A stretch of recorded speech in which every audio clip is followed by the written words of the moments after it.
Today's question is all about how do I make perf lines when I don't have the perf tool.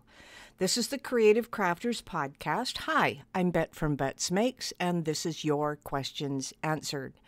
Now, if you don't have a perf tool, there are ways to do this, and it's a workaround that's actually quite simple. And of course, you're going to need to use a small cut line, such as an 1/8 of an inch with an 1/8 of an inch gap, which means every 1/4 inch you will have an 1/8 of an inch cut, 1/8 of an inch gap, and then for the next set, of course, is the 1/8 of an inch, 1/8 of an inch. Now, how are you going to do that and create it and get it exact? Well, actually, it is not that difficult. So if you look at every inch, half of that inch is going to be 1/8 of an inch cuts, and the other half will be blank spaces.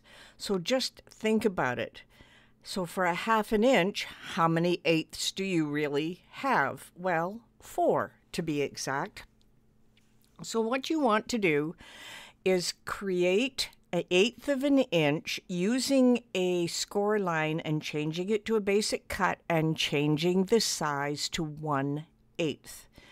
Now what you want to do, of course, is determine the size of the line that you're going to use. In our case, let's go for 2 inches so that we make sure that we get everything spaced out properly.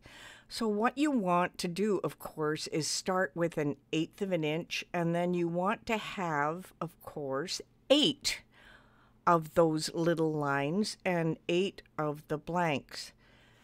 But what you really need to do if you want to repeat the pattern is, of course, make 9 of them and then place them right at the beginning. So you'll have one, say, at the 1 inch by 1 inch mark, and then going down, and your last one, your 9th one, will be at the 3 inch mark, and then anything else can fit in between. You don't have to space it appropriately. I'm going to show you how to do that. So now that you've got all your copies of your little 1/8 of an inch, 9 of them, first one starting at 1/1, the other one ending at 3/1, you will select them all, align them to the left. You will make sure they're still selected, and then you're going to distribute them vertically, and then you have your perfect perforation line. Now all you really need to do now is group those.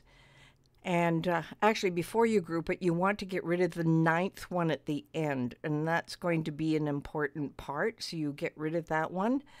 And that was just for the spacing. So now you group them, and then you can copy and extend that line as long as you want. So now you have a 2-inch perf line that you can use anywhere.